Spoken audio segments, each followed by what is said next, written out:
Hey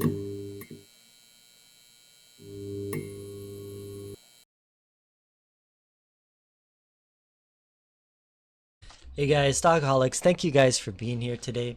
I wanted to talk a little bit about something I've been thinking about the past week and share some things about myself with some of you guys. Now, on this channel, I talk about finance. In particular, I talk mostly about investing to the sparing and unlucky enough viewers to come across this channel and who are willing to engage with me. I wanted to talk today something about success and life. And the way I wanted to talk about these two things are through two strongly conflicting, paradoxical ideas. And nothing speaks quite like conflict like being a contrarian. All right, the first thing that I wanted to share, it's kind of lame. It's cliche, and it's something that I don't even really want to utter out loud, but it's this, and it's that you won't find happiness in money. Now, I think focusing on your portfolio, investing for the future, I think it's an important thing, and I think it's something that enough people don't do. But I think that there's a point when you think too much about what happens in your portfolio on a day-to-day basis, that there's diminishing returns in the time that you spend on this thing. And I think that's kind of like a parabola. If you reach a certain point, that I think the time you invest in trying to perfect your portfolio can actually have negative returns on your life. So I think I see this in some people that I know. And I think I see this in some other YouTubers who are exponentially more successful than myself. I think that I see some unhappiness in the fixation on money. Now, it's hard to kind of tell because as a YouTuber, you're exposed to a lot of different people, and you're exposed to a lot of criticisms. You become vulnerable when you share your ideas with other people. So it's hard to tell if it's a overfixation on money that is making what I perceive some other people to be unhappy, or if it's just an overexposure to just being exposed to really shitty people. All right, so if you guys don't know much about me, I talk about myself occasionally on this channel. At present, I teach science. That is what I do for a living. I don't know if that's something that I'm going to do forever, but it's something that I have found that I enjoy doing. It's challenging, but not from the content, but from interacting with kids in particular. But it's something that I find that I like doing. It's something that I'm willing to commit to get better at, and I find that I gain some level of personal satisfaction from helping others develop and grow. And if I can have a small part in helping others achieve some level of success, that gives me some level of personal satisfaction. So I wanted to share with you guys something I received from one of my students before that person went on to summer break. So this student is no longer my student anymore. But that person gave me something that really caused me to take a step back and think about things. And I wanted to share it with you. All right, so at the closing of the school year, this student gave me a Jurassic Park t-shirt, which is cool. I'll wear it sometimes. I like it.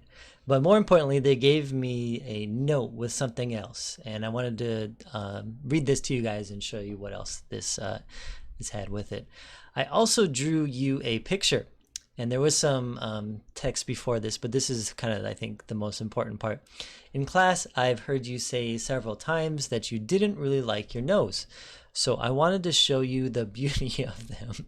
I hope this might help you, even just a little. Sincerely, your student. And this person was ashamed of their handwriting, which to me seems probably better than my own. But it came with this drawing of some different shaped noses.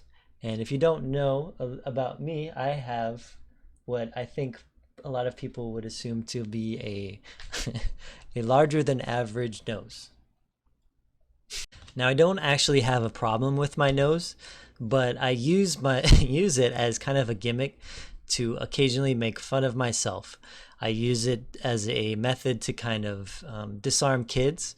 And the reason for that is because a lot of teens, what they do is they kind of obsess with how they look, how they appear, and they fixate on that.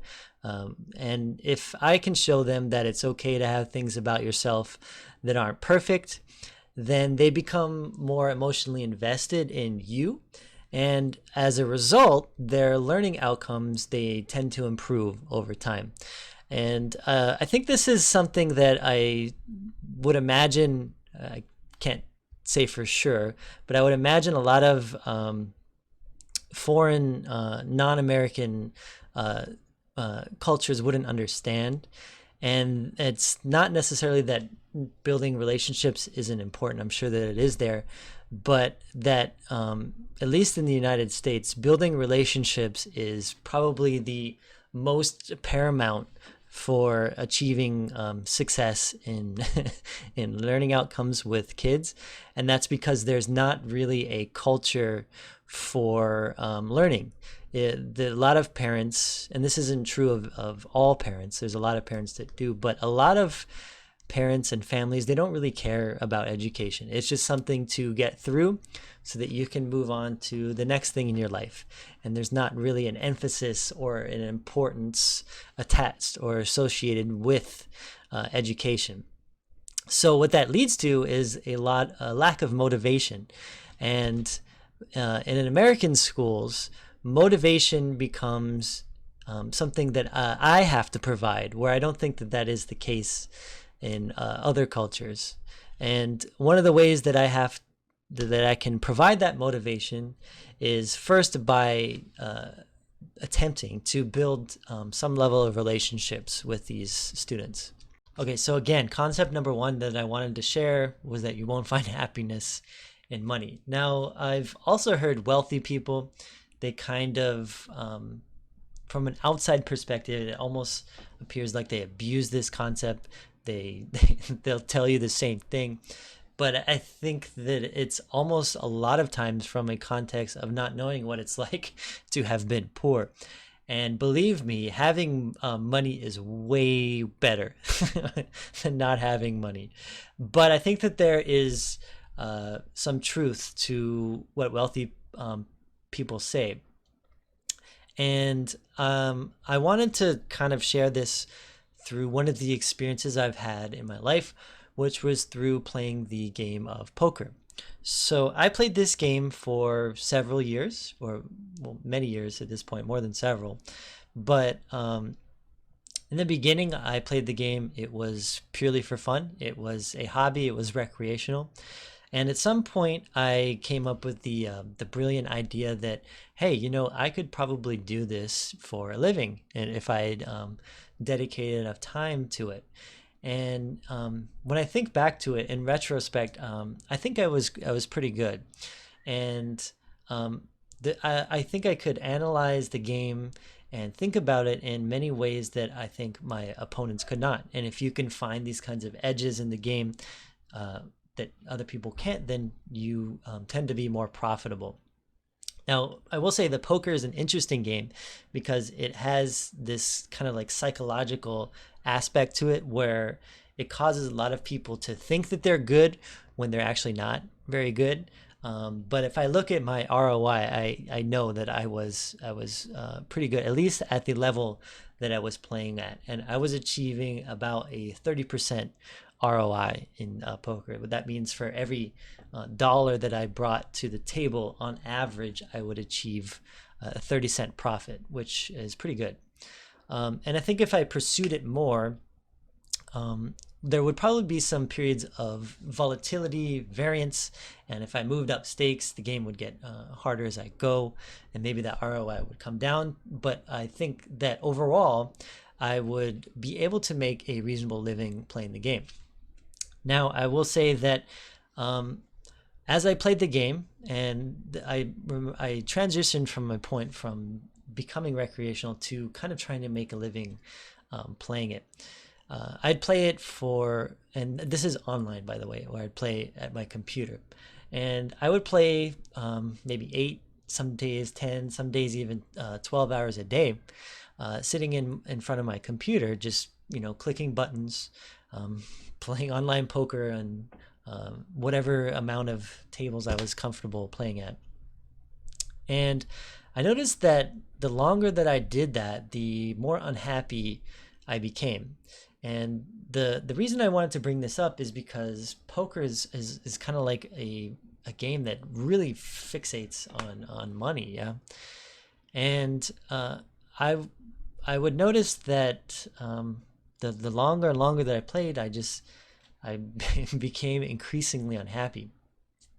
I found that as I would not only would I not interact with people for long periods of time, and there would be kind of a negative psychological impact from that, but also that when I would look for people, I would see other beings, other human beings, as prey. They became targets. So what I would do is I would, sit down at tables, and I knew from history the kind of players I was looking for. I knew that I wanted to play with them because I knew that I was better than them, and that I would seek out these people kind of like a shark would seek out prey, and I would sit down to play with them so that I could take their money. And so at a certain point, it became so that I saw other people as just a way to make money, somebody to abuse, someone to exploit. And the more that I did that, and the longer that I did that, I became successful in the fact that I was making money, but I became unsuccessful in the fact that I was increasingly detached from humanity, the real world, and from happiness. The second idea I wanted to share, and it is completely paradoxical to the first, and that is that money actually does matter. It is important. So over the last few days, my car broke down. Instead of taking it to the shop to try and get it fixed, I could have done that. The first day it broke down, got it fixed, been driving to work, no problem. But I decided instead that I would try and fix it myself. And I noticed that, okay, we're getting very close to summer break. I'm going to have a lot of time where I can learn how to fix it myself, and, hopefully be able to do that with some of the resources out there on the internet. Yeah. Maybe if worst case scenario, if I can't fix it, I'll learn something from the process. But in the meantime, I have been using public transportation to get to work, and my commute times have gone up dramatically. But I've actually found the experience to be kind of fun over the past week. It also reminded me of some times in the past when I was completely broke, and some other times when there was tremendous amounts of stress in my life from being broke, right? And the whole experience gave me a lot of time, because of those long commutes, to think about all kinds of things. And it gave me the chance to observe some things that I know I normally wouldn't. So while riding public transportation, you see some things that you wouldn't when you'd be driving in your own vehicle. I remember I was sitting at a bus stop, and there was these like pigeons, and they were like going at it. They were trying to kill each other over what I could assume was only a scrap of bread. But more importantly, where I live, there's a lot of homeless people, and you see them in just these absolutely horrible situations. Now, I will remind you, I teach science, and I tend to think about a lot of things from an evolutionary basis, and that's through the lens that the strongest, the fittest, tend to survive. And I think it's a concept that can often get lost in Western societies, at least in the United States. And I think that a lot of people on a societal level, they get too used to winning, and they get weak. And that's just a personal hypothesis. Actually, it's something I try to foster kind of a competitive spirit in some of the kids that I teach, because I don't think enough people do it. They don't have, at least from a masculine or a male perspective, I think that there's too much nurturing and not enough competitiveness. So, like I was saying, there's a lot of homeless, and to be honest, they're disgusting. They're hard to look at, and I say that with as much compassion as I can. But it's really hard. It's hard to see like a grown ass man just sitting in squalor. I remember seeing one guy. He just didn't give a shit. He's just laying in mud in the dirt, and just sleeping right by the bus stop in literal mud. There's another guy, and remember the pigeons I mentioned, right? Well, they're shitting all over the ground, right? And there's another guy, and he's just literally just sitting in all kinds of bird shit. And it's hard for me to see, not so much from the condition that I see them in, but from the complete lack of a fighting spirit that I see in these people. I don't really care that you're in the dirt or that you're in bird shit, but I care that you care so less. You don't care anymore about anything, that you're just okay with that. And that's the problem I have. It's that there's no fighting spirit. There's no desire to do anything, to be anything. And that is the other side of that. And that's the problem that I have. Okay, so when you pair these two conflicting ideas, is that on one end, if you have no money, your life is gonna suck. But on the other hand, if you obsess over money, you think about it too much, your life is also going to suck. If you don't have purpose and you're trying to find purpose in money, you won't. You're going to be unhappy. Now, I would suggest that you look at your portfolio as much as you like. I would suggest that you have a fighting spirit. You compete. You try and be as good as you can. You try and be better than others. That's what I try to do, right? Be cocky. Be an asshole if you want. Go type shit in the comments. Say why you're better than me at at your investments. It's great. But I would say that if I could hope to impart anything, it would be that you don't find purpose in that. You spend as much time as you need to, and you don't spend an excessive amount of time in it. If I think about some of these homeless people, it's horrible to say and it's sad to say, but I know a percentage of them are going to die in the position they are in. They will die with nothing. And I would suggest the flip side is also true. If you focus only on money and you focus only on your portfolio, you spend too much time on it, then you will die with nothing too.